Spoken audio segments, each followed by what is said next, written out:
Hello guys, this is Miss Jamie Balliena channel. Isa na namang Ilocano dish ang ipapakilala ko sa inyo. Ito ay ang inalseman nga duriken. At tara, magluto tayo. At ito ang sinasabi kong duriken. Bumili ako ng isang baso na nagkakahalaga ng 20 pesos. Ang duriken ay isang type na edible shell na makukuha sa mga ilog. At tandang-tanda ko pa po nung bata ako ay mahilig kaming manguha ng duriken sa ilog. Pero ngayon dahil busy sa trabaho, wala na kaming panahon para pumunta sa ilog at manguha. Bumibili na lang kami sa palengke. At ganito po ang itsura pag malapitan. Kailangan muna natin linisan ang duriken.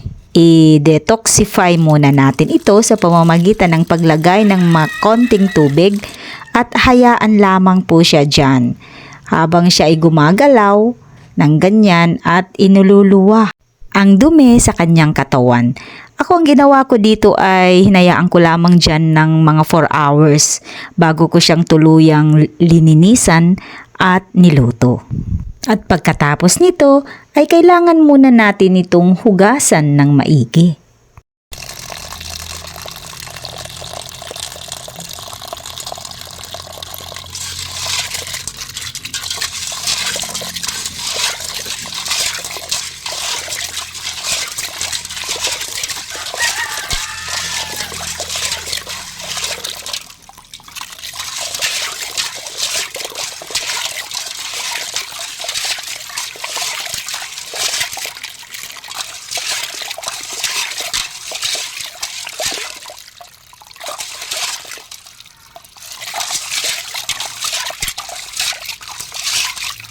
Tatlong beses ko po itong hinugasan para mapanigurado ko na malinis na siya at makikita mo naman dyan dahil clear na ang tubig. At ang susunod natin gagawin pagkahugas na ito ay kailangan natin tanggalan ng konting parte doon sa bandang dulo sa may matulis na bahagi para mas madali itong matanggal o kaya makuha ang laman sa loob ng shell. At gumamit ako ng sangkalan at kutsilyo na pabaliktad ang paggamit ko para hindi masira ang talim. Medyo matrabaho lamang po ang preparasyon nito, pero sa pagluluto nito ay madaling-madali lamang.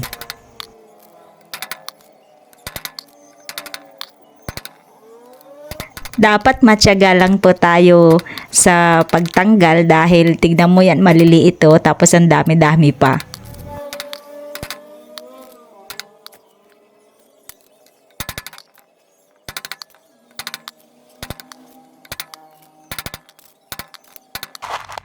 At ayan, ipa-fast forward na natin.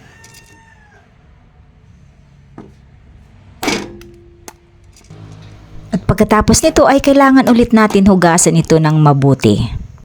Ready na si duriken at ito naman po ang mga sahog natin. Naganda ako ng kamatis, sibuyas, luya at itong hinog na sampalok, hinog na bunga ng sampalok.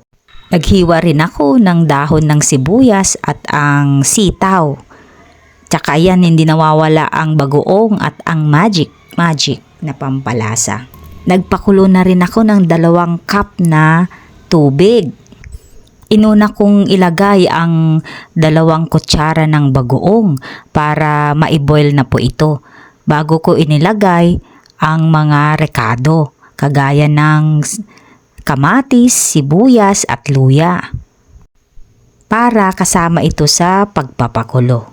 Tinakpan ko siya para mas madali itong maluto. Gusto ko kasing naluluto ang mga rekado para mag-blend doon sa sabaw. Pagkatapos ng 2 to 3 minutes, ayan, isunod na natin ang iba pang mga ingredients kagaya ng sitaw. Naglagay ako ng gulay na sitaw para medyo magulay ang aking inalseman na duriken.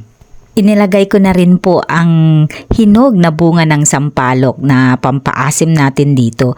Nilagyan ko lang ng mga 6 na piraso kasi maasim po ito, itong hinog na bunga ng sampalok. Isinunod ko na rin si duriken para kasama na ito sa pagpapakulo.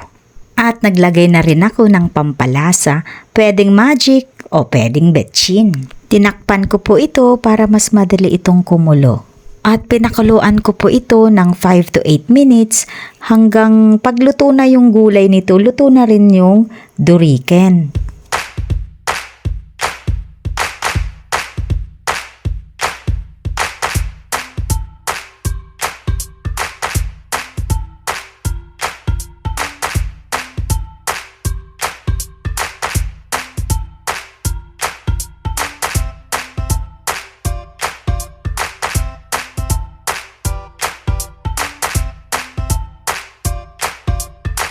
After 5 minutes, tiningnan ko para i-check ko kung tama na ba yung lasa. Dahil kung matabang, mag-a-adjust lang tayo, maglalagay lang tayo ng asin.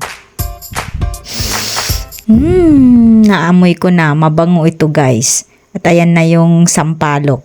Pag hinog na sampalok ang ginamit kasing pampaasim, mas kakaibang kilig ang asim na ibibigay ng hinog na sampalok kaysa doon sa nakalagay sa sachet. Medyo natabangan po ako dito kaya nagdagdag lamang po ako ng asin. Hindi ko na po pala nilagyan ito ng patis dahil gumamit na ako ng bagoong. Kung wala po kayong bagoong isda, pwedeng patis ang gagamitin nyo.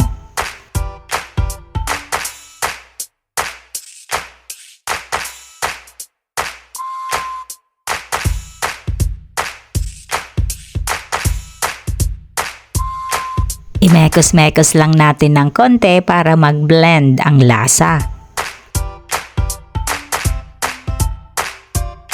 Dahil hindi pa masyadong luto ang gulay, tinakpan ko muna at in-extend ko ang cooking time ng 1 to 2 minutes.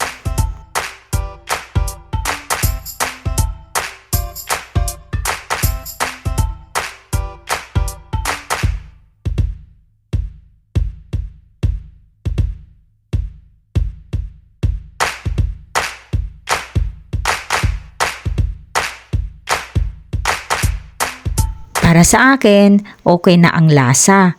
Kaya nilagay ko na rin ang onion leaves.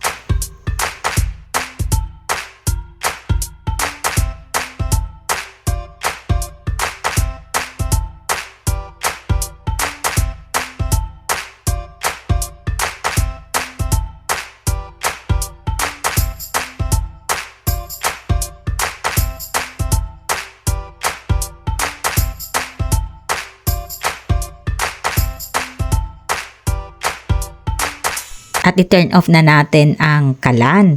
At ito, ready na tayong magsandok para tikman ang niluto nating inalseman nga duriken.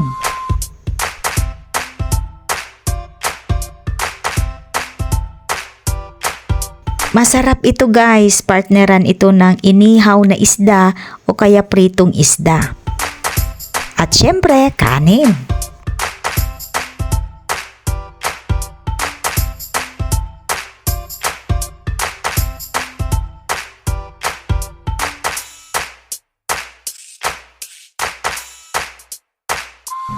Luto na po ang aking inalseman na duriken. Tayo magsulto.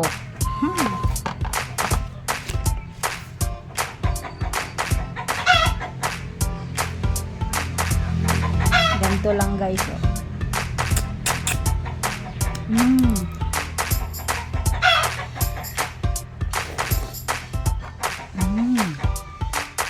Sultok tayo ng duriken.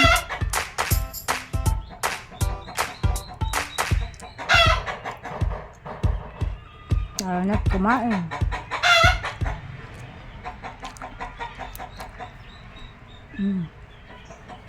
See that?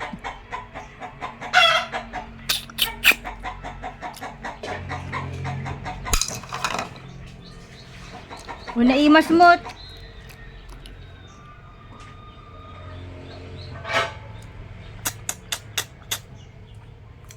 Kumaroon yung nilidag.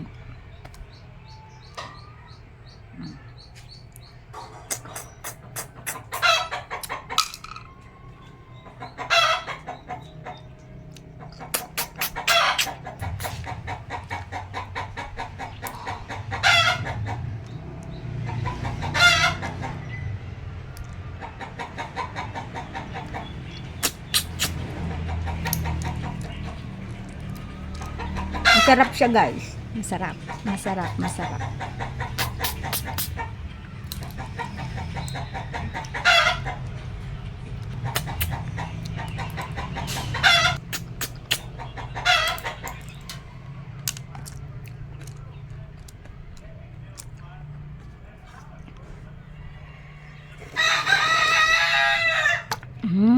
Sarap.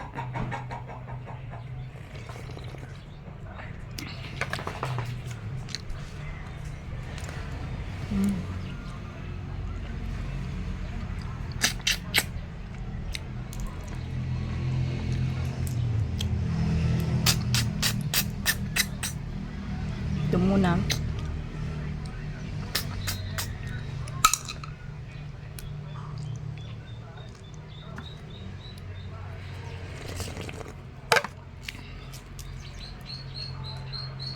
And thank you for watching guys. Once again, this is Miss Jamie Baliena channel. Sa hindi pa po nakapag-subscribe sa aking channel, please subscribe, like, and share.